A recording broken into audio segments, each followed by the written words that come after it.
Halo semua, balik lagi sama aku. Untuk video kali ini aku mau bahas soal pengalaman pertama kali aku Ausbildung di Jerman, tapi di versi di tempat kerja ya. Karena aku tuh pernah bilang di salah satu video kalau aku bakal bahas dua versi, versi di sekolah sama versi di tempat kerja. Nah, untuk yang sekarang kita bahas soal yang di versi tempat kerja. Jadi aku tuh ingat banget tahu hari pertama aku Ausbildung di Pflege atau di apa ya, di dunia kesehatan sebagai perawat. Waktu itu aku Ausbildung aku ya masih dipisahin antara Altenpflege, Krankenschwester, kayak gitu, sama apa namanya yang di kinder sama kinder gitu, masih dipisahin. Tapi untuk berapa tahun sekarang itu disamain kan, disatuin, jadinya namanya Generalisierte Ausbildung itu. Jadi kalau kalian bakal mau Ausbildung di Jerman jadi perawat, bakalnya masuk yang di Generalisierte itu. Keuntungannya kalian bisa kerja di mana aja. Setahu aku gajinya juga lumayan lebih tinggi kalau nggak salah dibanding tahun aku sebelumnya. Terus kalian juga bisa kerja di Eropa, maksudnya karena itu sertifikat kalian tuh diakui atau teranerkan satu Eropa gitu. Banyak fortelnya sih sebenarnya, banyak kelebihannya. Cuman banyak yang bilang tuh, aku dengar lebih susah gitu, karena kan kalian mempelajari 3 bidang, nggak cuma geriatri tapi juga apa namanya di rumah sakit sama anak-anak segala macem gitu. Ya emang lebih susah gitu sih aku dengarnya. Jadi aku ceritanya di versi waktu zaman aku, karena kan aku masih yang Altenpflege ya, masih yang geset selama masih aturan lama. Jadi aku ceritanya pengalaman Ausbildung di Altenpflege gitu.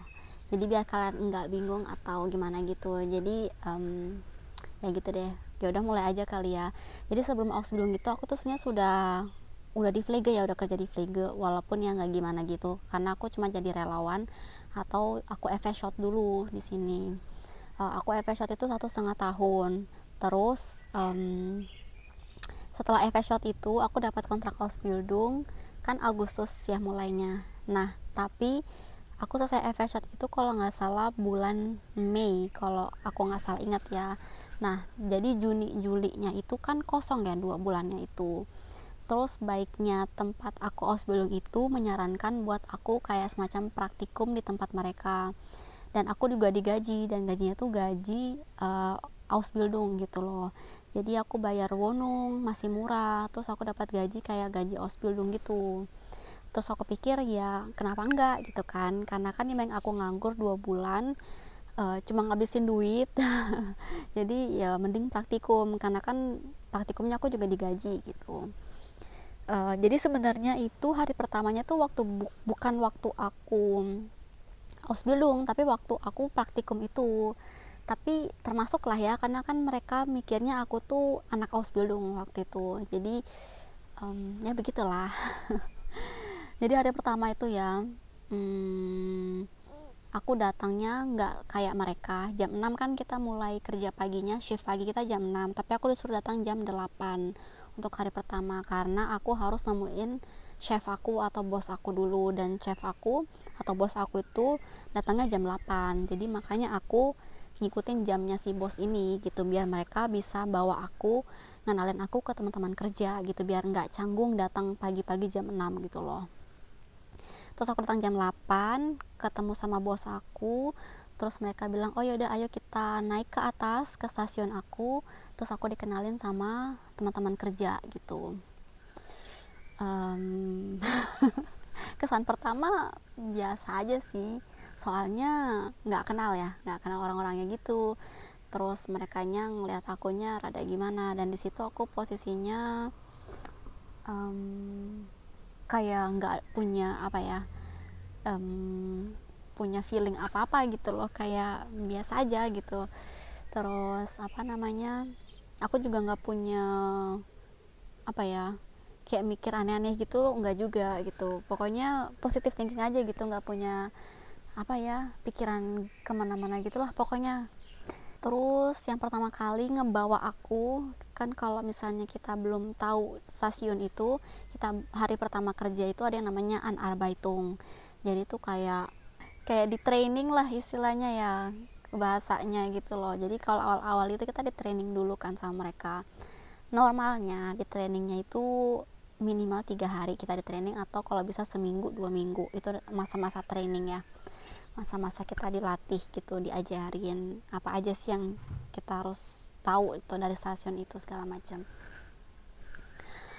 Hari pertama itu yang bawa aku namanya Siwon Leitung aku waktu itu, jadi ketua stasiun namanya, dia yang bawa aku. Di situ dia langsung bawa aku ke pasien atau ke bewoner kita nyebutnya. Terus bewonernya juga nggak apa-apa, aku datang ke dia, aku ngeliatin mereka segala macam, perkenalan gitu-gitu. Di situ ya, di kamar bewoner, di kamarnya si pasien itu, aku tuh nyium semua jenis desinfektan gitu, kayak kalau aku dan itu kamar bewonernya tuh panas karena itu kan udah mulai summer, kamarnya tuh ditutup panas, terus nyium bau-bau desinfektan atau desinfektionsmittel. Terus yang aku bilang namanya ada namanya active gel itu kayak aku susah jelasinnya, pokoknya dia tuh gel, semacam gel gitu yang sering ditaruh di kulit biar apa ya, bagus lah untuk pelancaran darah atau pelancaran pernafasan gitu loh. Kayak apa ya, apa sih namanya yang anget-anget itu loh, di Indo balsem, kayak balsem gitu loh istilahnya, balsemnya ke Jerman gitu, tapi balsemnya yang lebih ke dunia kesehatan gitu loh, pokoknya kayak gitulah. Jadi bau itu sama bau desinfektan dicampur di kamar itu panas, aku pusing. Aku pusing banget waktu di kamar itu. Terus mereka ngomong ini ngomong itu, terus pokoknya aku kayak nggak konsen ya, langsung kayak bener-bener nggak bisa napas, nggak konsen. Terus aku kayak schwindelig gitu loh, schwindelig itu kayak sepoyongan gitu tiba-tiba, karena ya itu tadi cuma berdiri ngeliatin mereka, terus nyium bau-bau kayak gitu, aku sakit kepala. Terus akhirnya aku langsung nggak tahan kan, aku kayak kerasa mau pingsan, padahal aku tuh nggak pernah pingsan kayak gitu. Aku izin, karena aku takut aku pingsan, udah kerasa, aku tuh izin ke mereka aku mau ke toilet gitu. Terus aku tanya ke toiletnya di mana, langsung aku ke toilet. Kalau nggak salah tuh aku juga nangis jadi toilet. Aku juga lupa, tapi kalau nggak salah aku nangis pas itu atau setelahnya, aku nggak tahu banget. Pokoknya hari pertama tuh aku nangis deh, aku taunya aku nangis di toilet, tapi aku nggak tahu kejadiannya itu pas habis itu karena aku mau pingsan itu atau karena yang lain, karena antar lagi aku cerita. Pokoknya aku udah nangis di toilet. Pokoknya setelah aku beruih di toilet, aku udah bisa nafas lagi, udah nggak sakit kepala, udah nggak sempoyongan. Terus aku keluar, terus aku nyariin mereka lagi, mereka nggak tahu kemana gitu, kayak nggak ada yang ngasih tahu aku ntar kamu kesini atau kemana gitu. Kayak aku langsung ditinggal gitu aja, kayak nggak direkan, nggak di apa sih kalau bahasa Indonesianya itu, direkan tuh kayak bahasa Jawa ya, nggak ada yang itu loh, meduliin aku gitu loh, kayak nggak ada yang bilang oh Revia ntar tunggu di sini ya, atau oh Revia ntar kita sama-sama ke bewoner satunya atau ke pasien satunya gitu ya, ntar kita ini, pokoknya nggak ada yang medulin aku gitu. Jadi kayak tiba-tiba aja aku ditinggal gitu ya. Kayak ya udah terserah kamu mau kemana gitu, kayak nggak ada yang medulin aku, semua orang sibuk dengan kerjaannya masing-masing, nggak ada yang gimana-gimana gitu ke aku. Jadi kayak aku tuh pelongok ngeliatin mereka, ini orang ngapain ya atau apa, kayak merekanya nggak welcome banget gitu loh ke aku ngerasanya sih gitu ya. Jadi kayak di situ sih aku ngerasa kayak bener-bener einsam itu kayak kesepiannya karena itu, karena hari pertama aku kan nggak tahu apa-apa, aku harus kemana ini gitu. Yang tadinya si ketua stasiun aku yang harusnya meet laufen sama aku, yang harusnya nge-training aku, tiba-tiba dia hilang gitu aja gitu kan, kayak oke lah gitu. Akhirnya waktu ketemu dia lagi, terus kita dia ngajarin aku apa gitu, ngeliatin ini ngeliatin itu, terus dia izin ngerokok pun juga ya mereka curhat-curhatan gitu apa segala macam. Jadi aku walaupun bukan perokok, jadi ikut ngerokok sama mereka gitu loh. Bukan ikut ngerokok kayak mereka ngerokok, tapi ikut ke balkon atau ikut keluar ke balkonnya mereka, terus mereka ngerokok, ya aku cuma ngeliatin mereka doang gitu lah, istilahnya kayak gitu. Ya terus sekarang mereka nanya-nanya apa segala macem, ngobrol-ngobrol gitu, small talk ya, aku udah pernah di Vlega atau belum, aku dari mana, umur berapa, segala macem. Tanya-tanya soal jilbab juga sih kalau nggak salah. Terus aku bilang, prinsip aku ya, kalau aku udah mutusin buat kerja di Vlega atau jadi perawat, oke lah kalau di Indo mungkin lebih bisa ya kayak milih, aku maunya first organ, aku maunya ngehandle pasien cewek aja gitu kan kalau aku cewek. Terus kalau yang cowok mungkin aku maunya lebih ngehandle pasien cowok aja gitu.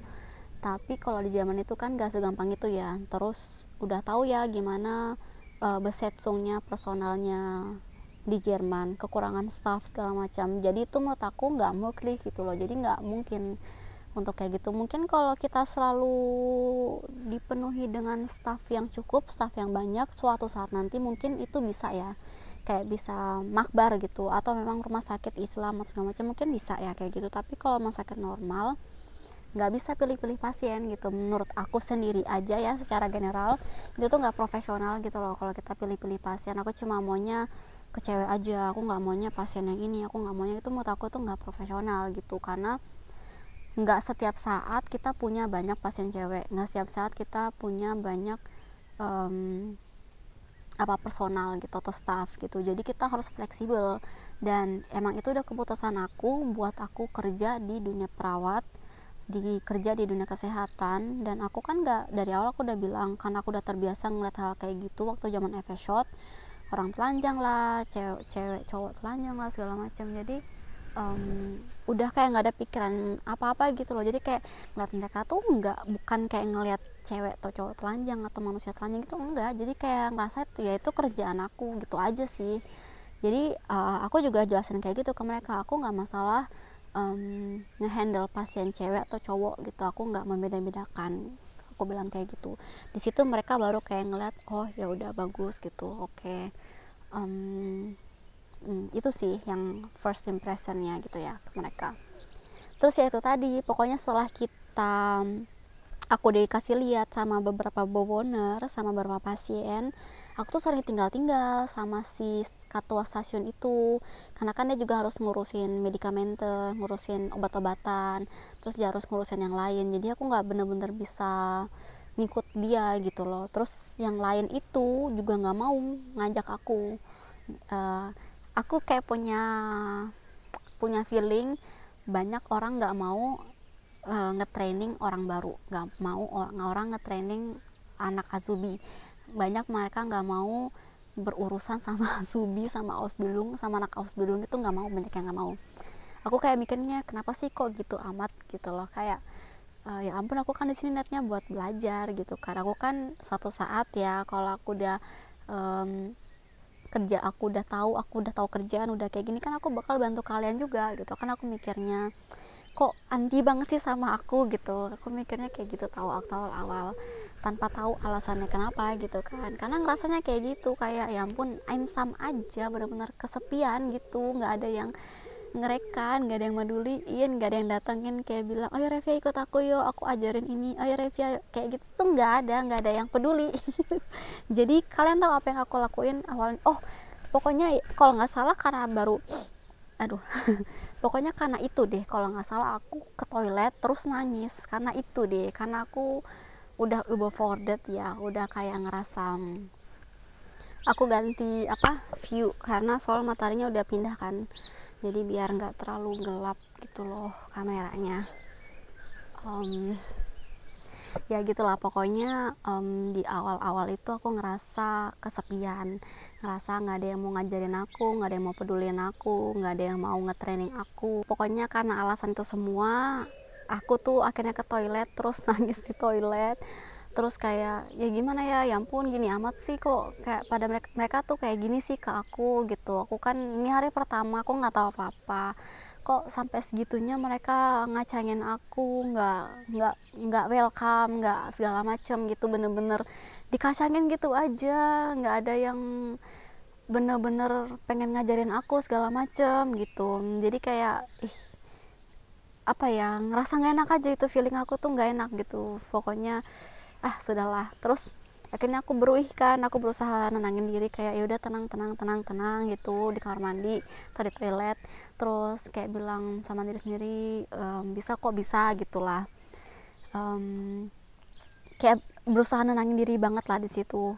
Kayak aku bilang, kan ini udah keputusan aku buat mau Ausbildung di sini, terus mau praktikum dulu di sini, terus buat ke Jerman segala macam. Aku tuh berusaha mikir-mikir yang baik, terus cari-cari motivasi aku lagi apa gitu loh, mau Ausbildung segala macam.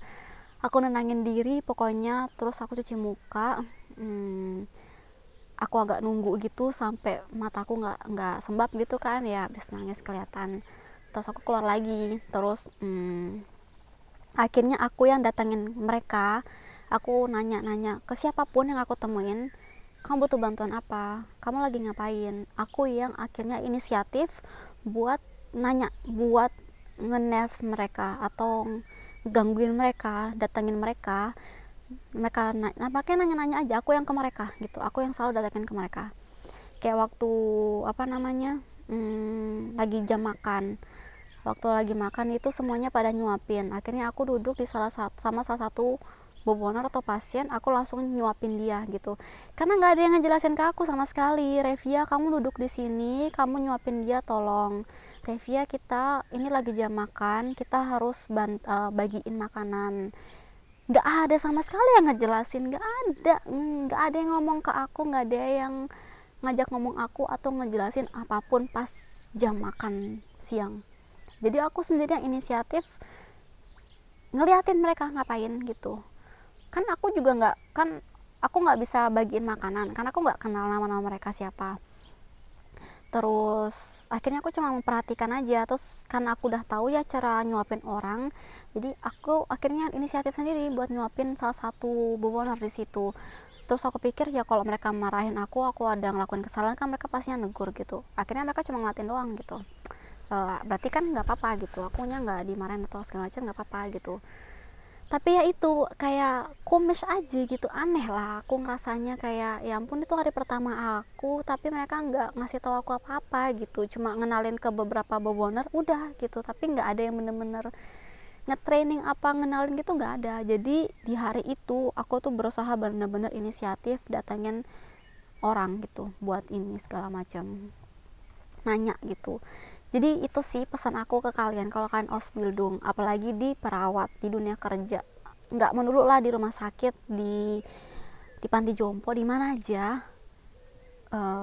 kalian harus tahu kalau kalian masih baru, orang baru, apalagi kalian anak azubi, kalian anak praktikum, pokoknya bukan di stasiun mereka itu.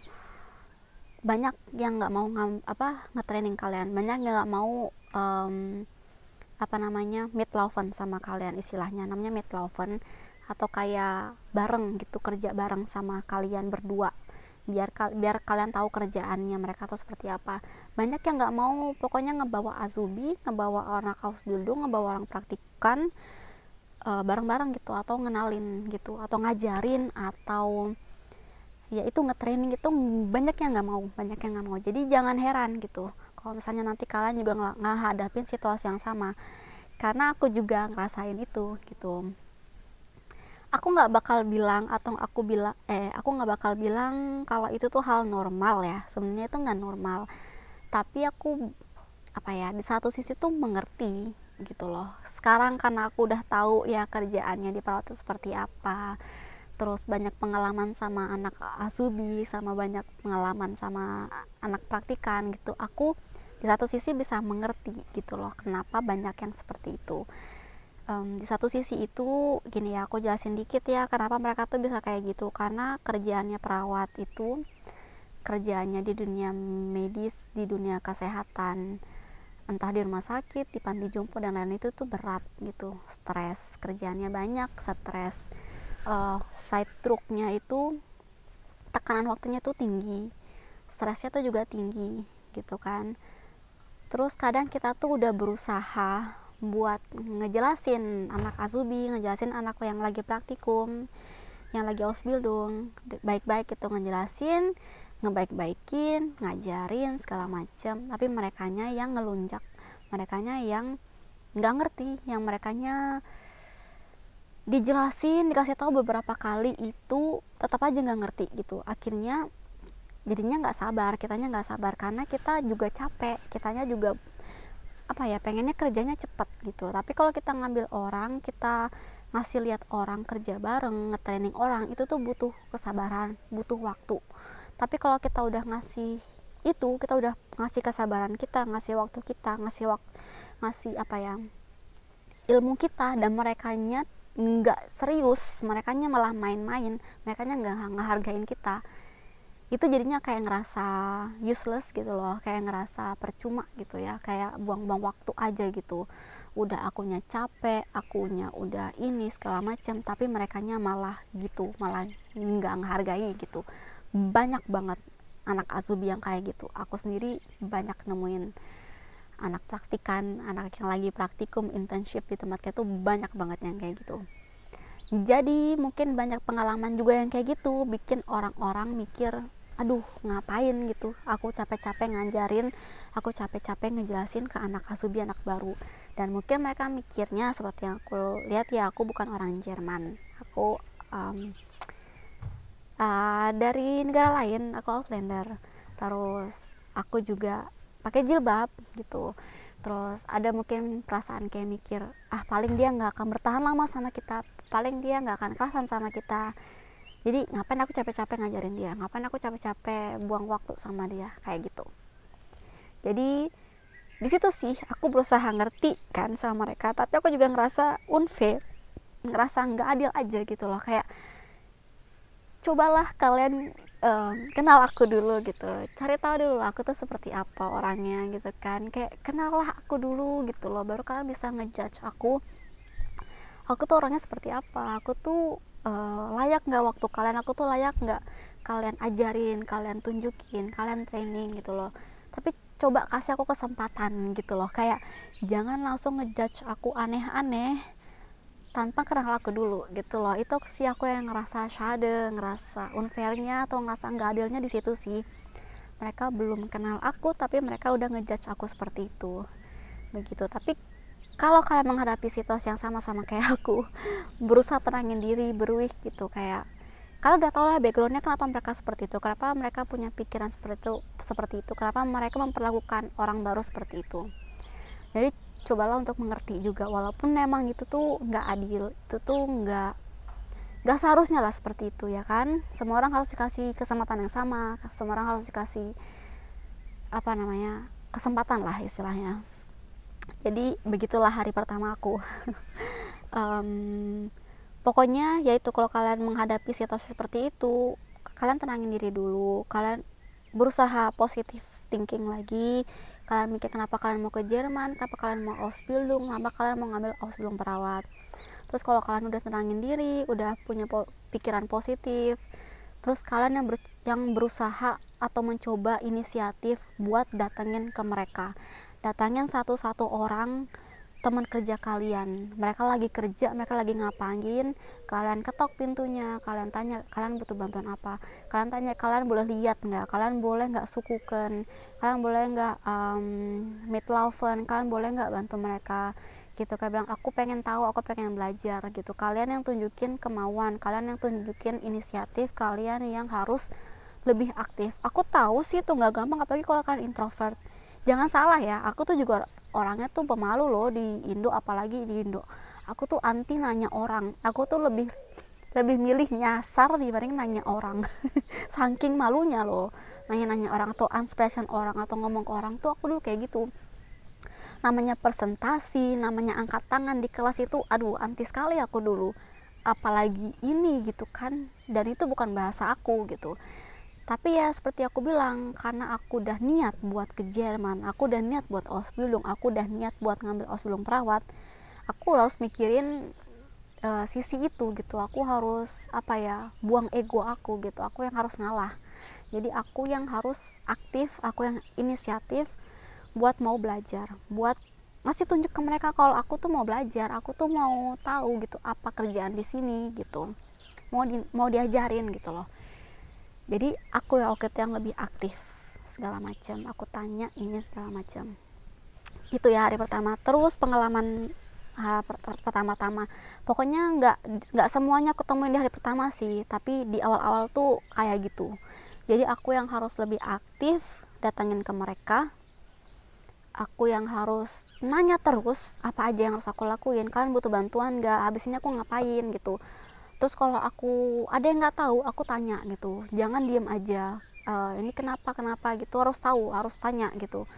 Pokoknya banyak tanya itu nggak masalah. Terus ya itu tadi juga, kalau kalian nggak mengerti sesuatu, kalian bilang. Kalaupun itu mereka harus jelasin 10 kali, 5 kali segala macam, lebih baik tanya dibanding kalian salah gitu, dibanding kalian malah melakukan kesalahan dan itu tuh bisa fatal. Apalagi di dunia kesehatan ya, kalau hal-hal yang benar-benar meragukan dan itu menyangkut sesuatu yang serius, lebih baik tanya gitu, lebih baik tanya walaupun itu banyak kali gitu.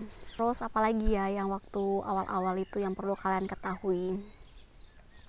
Oh iya, jadi kalau kalian misalnya anak baru tuh di Vlege, di perawat, kebanyakan orang perawat itu kayak gini.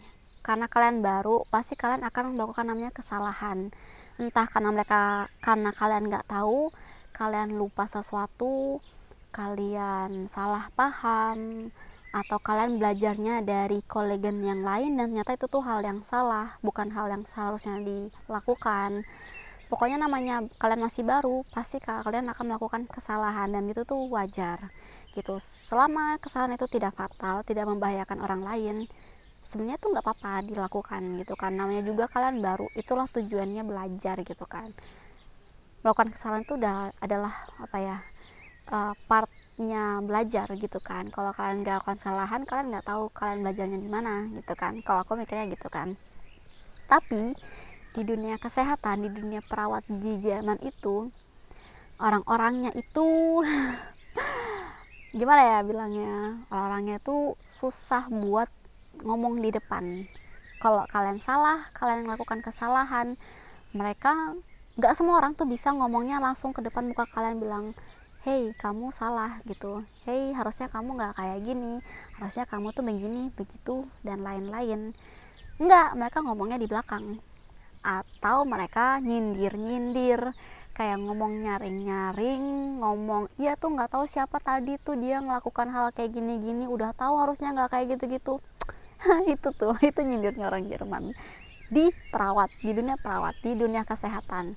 Kalau orang Jerman yang normal bukan yang normal ya, maksudnya gimana ya, yang biasa aja ya, nggak kerja di dunia perawat, nggak kerja di dunia keperawatan atau di dunia kesehatan, itu mereka direct. Sebenarnya orang sini tuh termasuk direct. Keluarga asuh aku kerja di tempat lain gitu tuh, mereka selalu ngomongnya belak-belakan, ngomongnya di depan muka aku, ngomongnya baik-baik ke aku, Revia kamu tadi kayak gini ya, harusnya nggak kayak gitu, harusnya tuh kayak gini-gini segala macem, malah ngejelasin dan ngajarin. Tapi di dunia perawat itu banyak banget yang nggak bisa kayak gitu, mereka nggak bisa direct, mereka nggak bisa belak-belakan, mereka ngomongnya di belakang gitu. Kalau kalian ketemu orang kayak gitu, kalau aku sih ya dulu ngadepinnya gini sih, kalau itu sesuatu yang baik aku ambil, aku kasih tahu, aku pelajarin. Tapi kalau sesuatu yang buruk, aku nggak akan dengerin, aku buang itu jauh-jauh gitu. Dan berusaha nggak baper. Itu yang susah banget sih di awal-awal. Aku sering nangis di kerjaan, sering nangis di rumah awal-awal waktu aku Ausbildung, karena aku baper. Aku orangnya termasuk sensitif, jadi kalau ada yang ngomong jelek-jelek ke aku, ngomong soal aku ngelakukan kesalahan, aku diperlakukan seperti apa, aku tuh sedih gitu, aku nangis gitu, kayak ngerasa gimana gitu. Tapi yang perlu kalian tahu, kalau di dunia kesehatan dan pekerjaan itu jangan dibawa ke hati. Omongan mereka jangan semua dibawa ke hati. Kalau bisa jangan sama sekali dibawa ke hati. Ya itu aja. Kalau emang itu kritik, saran, atau omongan yang bikin kalian bagus gitu, yang bikin kalian lebih baik lagi, kalian ambil yang baik-baiknya. Tapi kalau yang jelek, kalian buang jauh-jauh. jangan dibawa ke hati, jangan dimasukin ke hati. Kadang orang Jerman itu ya saking belak-belakannya juga, atau kalau mereka nyindir atau mereka ngomongin orang di belakang, itu tuh nyakitin loh kata-katanya. Kalaupun direct di tempat kerja itu, di dunia di perawatan itu, mereka benar-benar bisa bentak-bentak kamu loh. Bentak-bentaknya itu yang sudah benar-benar kasar, sekasar-kasarnya. Dan nggak seharusnya kayak gitu kan. Kalau kalian melakukan kesalahan, harusnya kan kalian dipanggil secara privat, ngomong baik-baik di depan muka kalian, nggak di depan teman kerja yang lain, nggak di depannya pasien atau boboner. Itu kan yang benar. Tapi ya itu, ada beberapa kolega atau teman kerja yang nggak bisa kayak gitu. Jadi kamu dibentak-bentaknya tuh bisa-bisa di depan semua orang gitu. Iya, seperti yang aku bilang sekali lagi, kalau ada nemu kasus kayak gitu, udahlah jangan dibawa ke hati kalau bisa. Kalaupun awal-awal kalian bawa ke hati, kalian berusaha buat nggak lagi lah, belajar buat lebih keras gitu loh. Belajar buat nggak baper, belajar buat nggak semuanya tuh dimasukin ke hati. Jadi kayak udahlah jangan baperan pokoknya kalau masalah kerjaan, karena bisa ngerusak mental, bisa bikin depresi segala macam. Jadi kalau bisa jangan bawa ke perasaan atau bawa ke hati. Terus kalau kalian baru tuh di dunia perawat, entah di mana aja lah kalian kerja, di bidang mana aja, aku saranin buat belajar nggak cuma dari satu orang, tapi belajar dari banyak orang. Aku tahu sih kadang nggak semua kolega atau teman kerja itu baik ya, atau enak gitu buat kerja bareng. Tapi menurut aku penting kalau kalian minimal sekali lah kalian kerja bareng sama siap teman kerja, entah dia baik, entah dia jelek,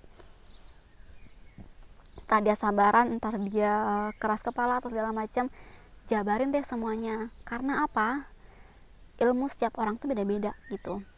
Kalian bisa banyak belajar kalau kalian banyak belajar itu dari banyak orang gitu.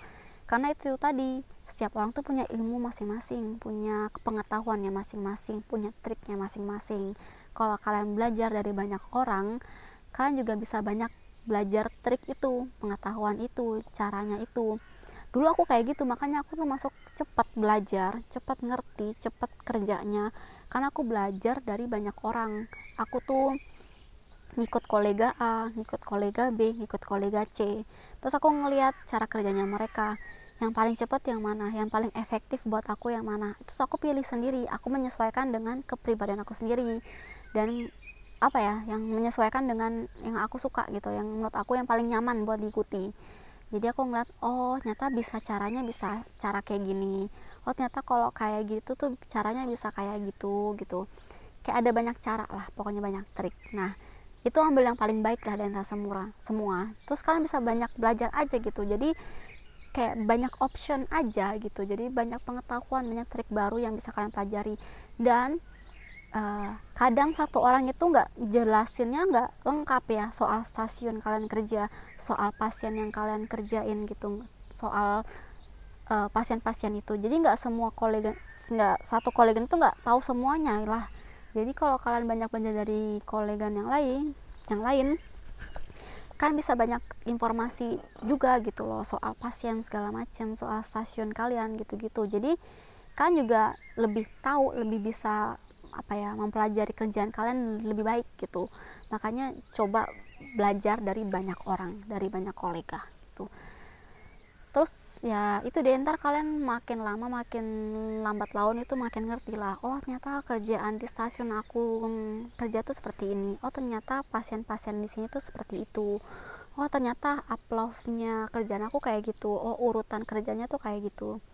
Ntar bakalan tahu-tahu sendiri gitu. Terus kalau kalian mau dikasih feedback positif ya, menurut aku tuh adalah jangan takut buat nyoba, jangan takut buat belajar atau nyoba. Pokoknya misalnya ada boboner baru, ada pasien baru, atau kalian belum pernah ke pasien itu, ke boboner itu, tapi kan kalian udah tahu basicnya, udah kenal cara ngepasien orang, cara first organ orang, dan lain-lainnya. Kalian coba inisiatif bilang, aku pengen nyoba, aku pengen bisa gitu. Jangan terlalu takut nggak ini.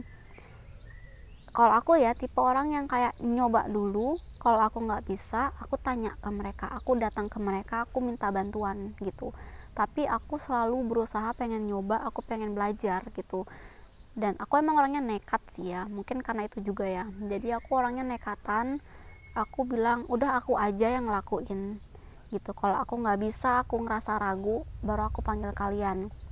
Tapi karena aku tuh ngikutin feeling atau bau ke full aku. Kalau feeling aku bilang enggak, ya aku nggak akan ngelakuin. Tapi kalau feeling aku bilang nggak apa-apa, santai aja, bisa kok, pasti bisa, ya aku lakuin gitu. Jadi itu bisa jadi apa ya, hal positif sih kalau kalian itu nggak takut, dikit-dikit takut, dikit-dikit nggak mau gitu, atau terlalu pilih-pilih kerjaan, itu tuh juga nggak bagus gitu kan. Coba dulu, kalau kalian udah nyoba terus ngerasa nggak bisa, baru minta tolong gitu, minta bantuan. Tapi jangan dikit-dikit belum aja nyoba, belum aja ngapa-ngapain udah takut duluan. Itu kalau bisa jangan, apalagi di dunia perawat gitu kan. Kayak gitu sih pokoknya. Setelah aku semingguan dari mereka, terus aku berusaha nerapin apa yang aku ini ya, aku kasih tahu tadi ke kalian. Akhirnya mereka mulai suka gitu sama aku, mereka mulai tahu oh ternyata aku kerjanya bagus gitu.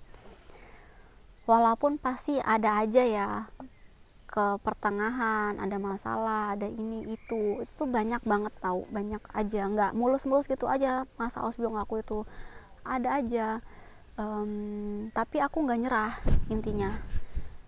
Walaupun ada masalah sama teman kerja, walaupun ada masalah sama bowoner, ada masalah sama yang lain, aku tuh nggak nyerah, aku nggak mau nyerah. Aku nggak langsung pikir aku keluar aja lah dari sini, aku berhenti aja lah dari sini, aku nggak sanggup lagi tuh, aku nggak ada pikiran kayak gitu. Aku mikirnya kayak ya udah, aku tarik nafas dulu, aku apa ya, berusaha positive thinking lagi, mikir lagi alasan aku kesini kenapa, alasan aku mau jadi perawat itu apa, kayak susah menraisen lagi lah ke diri aku ini gitu loh. Kenapa sih aku mau di tempat sekarang ini gitu loh.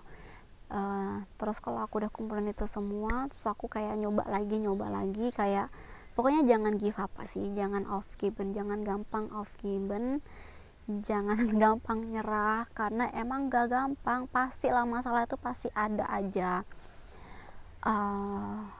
Bakalnya beda-beda lah setiap orang, masalahnya seperti apa. Masalah sama kolega, sama teman kerja itu pasti ada.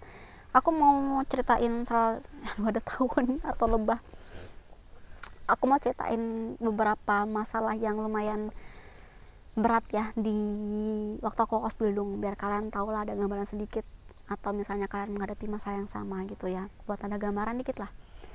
Pertama-tama itu ya, di awal-awal aku tuh pernah ngerasiran atau ngecukur jenggotnya salah satu pasien atau bowoner, dan sebenarnya itu nggak boleh dicukur.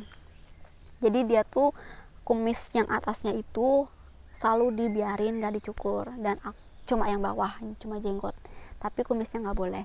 Tapi waktu itu aku sama dia nanya, aku cukur kamu, kumis kamu nggak gitu, boleh nggak gitu. Terus dia bilang iya. Akhirnya aku cukur semua karena dia bilang iya. Terus aku kena marah karena dia bilang itu tuh nggak boleh, kita tuh cuma ngecukur jenggotnya dia, kumisnya tuh nggak boleh dicukur. Terus dia bilang itu apa yang aku lakukan itu namanya Körperverletzung. Körperverletzung itu, ntar aku artiin di bawah ya, aku nggak bisa bahasa Indonesia kan artinya apa. Pokoknya itu kayak fatal gitu, sampai dia tuh, kolega aku yang ini ya, yang marah-marahin aku ini tuh bener-bener ngeteater, ngedramain masalah itu. Dia sampai bilang ke istrinya si bowoner itu atau pasien itu, minta tanda tangannya dia lah, minta maaf segala macem. Terus ya pokoknya bener-bener dramain banget. Terus yang lainnya tuh kayak ngebelain, ya kan dia nggak tahu ya kenapa kamu ninggalin aku, orang Ausbildung, orang Ausubi, yang masih beberapa hari di tempat kerja, yang belum ada sebulan di tempat kita atau stasiun kita, dibiarin gitu aja, dan dia malah ngerokok atau malah sama yang lain, malah istirahat sama lain. Padahal kan itu bowonernya dia atau pasiennya dia, yang di kertasnya dia, yang harusnya dia yang ngehandle. Tapi aku yang niat baik buat bantu, malah dia tinggal gitu aja. Jadi sebenarnya yang lain tuh ngebelain aku, tapi si orang ini ngepermasalahin kan, ngedrama ini itu. Aku juga sempat nangis masalah itu karena dengar kata Körperverletzung itu tadi, kayak itu sesuatu hal yang bener-bener slim banget gitu. Kayak aku udah mukul dia, aku udah ngebahayain hidup dia segala macem. Begitulah. Tapi sebenarnya orang-orang bilang apa ya, harusnya aku nggak ditinggal sendirian lah pokoknya. Terus ende pada akhirnya baik-baik aja. Terus istrinya malah bilang nggak apa-apa kok kalau kumisnya itu beberapa bulan sekali tuh dicukur biar bersih, biar tumbuhnya baru yang bagus, lebih bagus lagi gitu. Dan orang-orang malah bilangnya si cowok itu tadi malah kelihatan lebih muda nggak ada kumisnya. Tapi ya begitulah. Terus itu ya permasalahan pertama. Terus yang kedua tuh aku juga pernah, aku udah cerita di video sebelumnya tuh yang masalah job desk. Aku tuh awal-awal nggak kuat angkat-angkat pasien. Terus aku tuh orangnya nggak sabaran juga di awal. Aku setiap kali minta tolong sama teman kerja buat bantuin ngangkat pasien dari kursi roda ke tempat tidur, dari tempat tidur ke kursi roda, atau dari tempat tidur ke kursi buat dimandiin. Mereka selalu bilangnya iya ntar aku datang, ntar, nggak pernah bilang oh iya aku datang sekarang. Itu tuh nggak pernah. Dia bilangnya iya ntar. Mereka ngerokok dulu, ngerokoknya mereka tuh bisa 15 menit sampai 30 menit mereka baru datang, baru bantuin aku. Terus karena aku kerjanya jadi lebih lama, mereka udah makan duluan, mereka udah pause duluan, udah istirahat duluan, dan aku belum. Jadi kayak ya begitulah gitu. Terus karena aku nggak sabar, aku udah kayak enek lah sama mereka yang kayak gitu kelakuannya. Akhirnya aku nyoba buat ngangkat sendiri. Dan sebenarnya ya itu yang seperti yang aku bilang, selama itu tuh aku kuat-kuat aja. Sebenarnya aku udah mulai kuat, tapi karena pasiennya hari itu kondisinya nggak bagus segala macem, dan dia tidak ngebantu aku, akhirnya dia merosot gitu. Dia nggak jatuh kayak aku jatuhin gitu, enggak, tapi dia tuh udah di tempat tidur tapi di ujungnya tempat tidur gitu loh. Terus dia merosot dan aku nggak kuat megangin dia gitu, atau nahan dia biar dia nggak merosot terus gitu. Akhirnya aku cuma bisa narok bantal di lantai biar dia tuh nggak ke lantai gitu loh merosotnya. Itu aku yang bisa aku lakuin. Terus aku baru panggil mereka, baru mereka bantuin.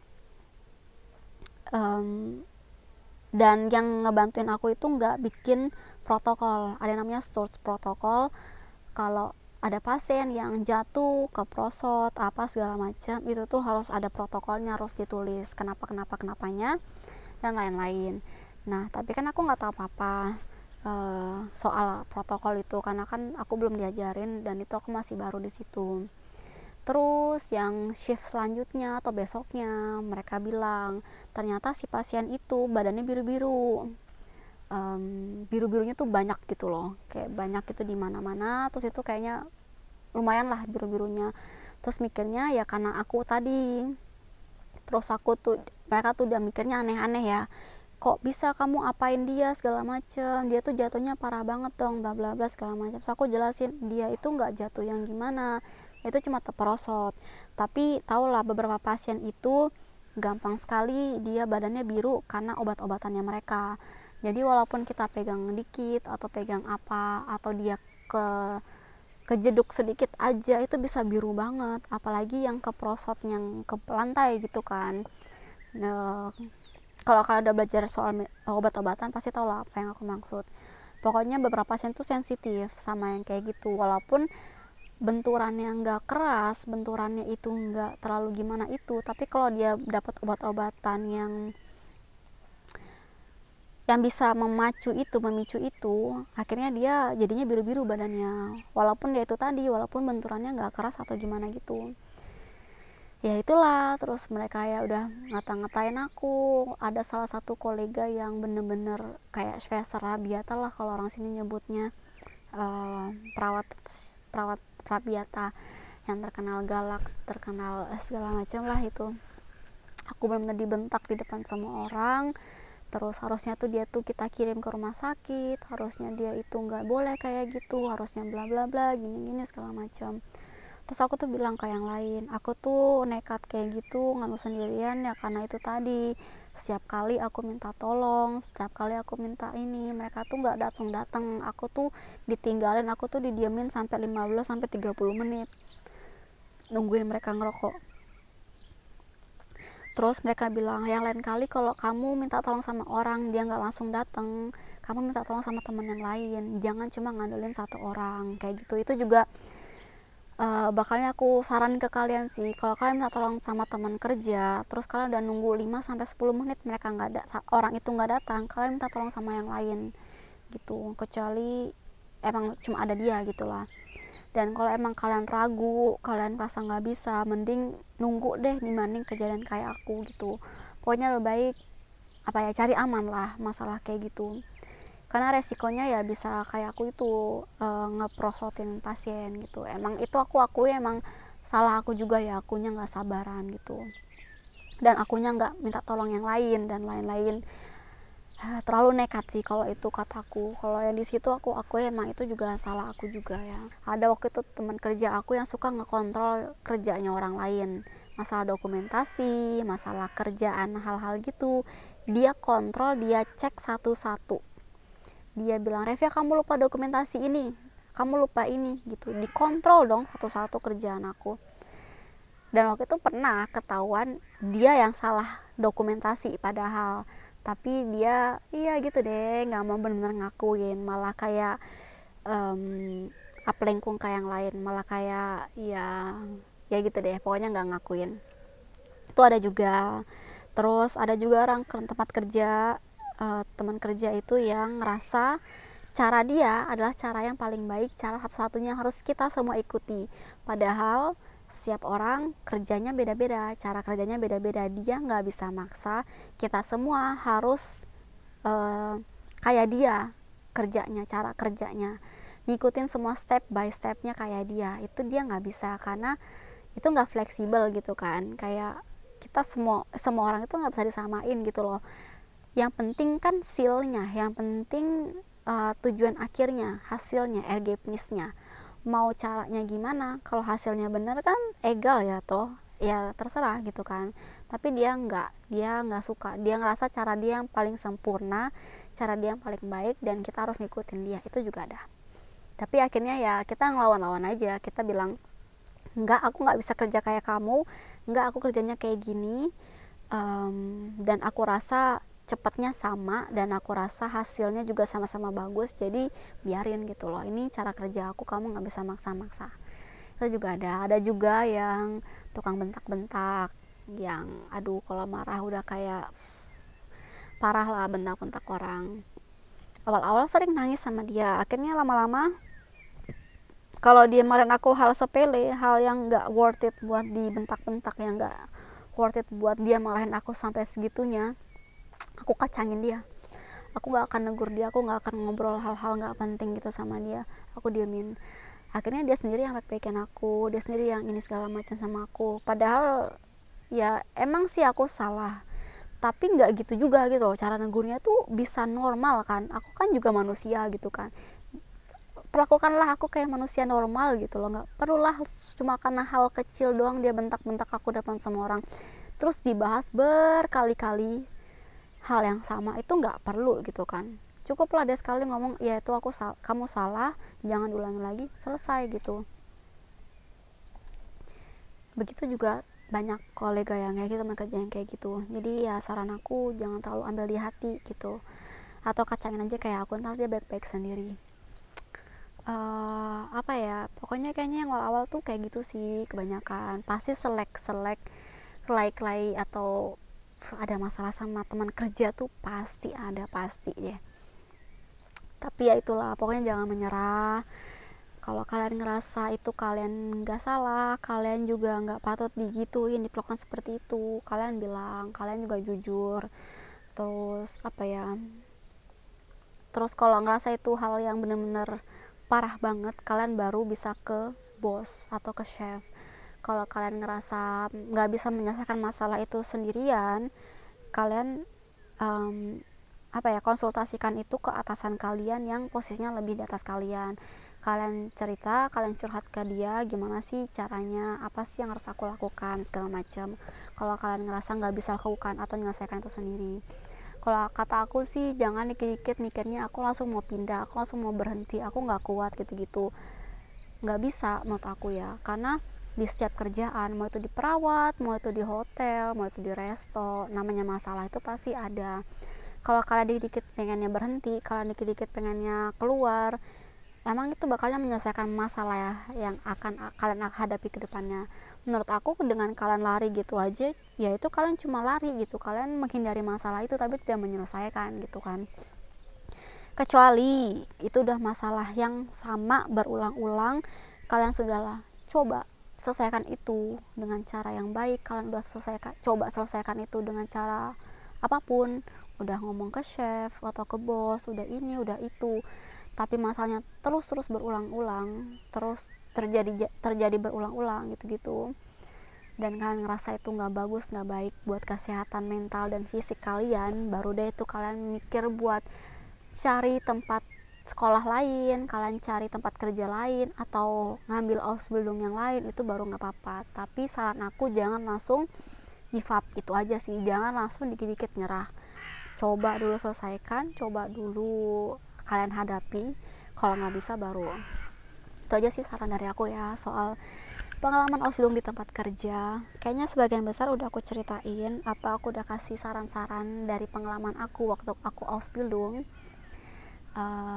Semoga bermanfaat, semoga kalian bisa ambil hikmahnya dari setiap cerita. Ya udah sih, sampai jumpa di video selanjutnya. Dadah.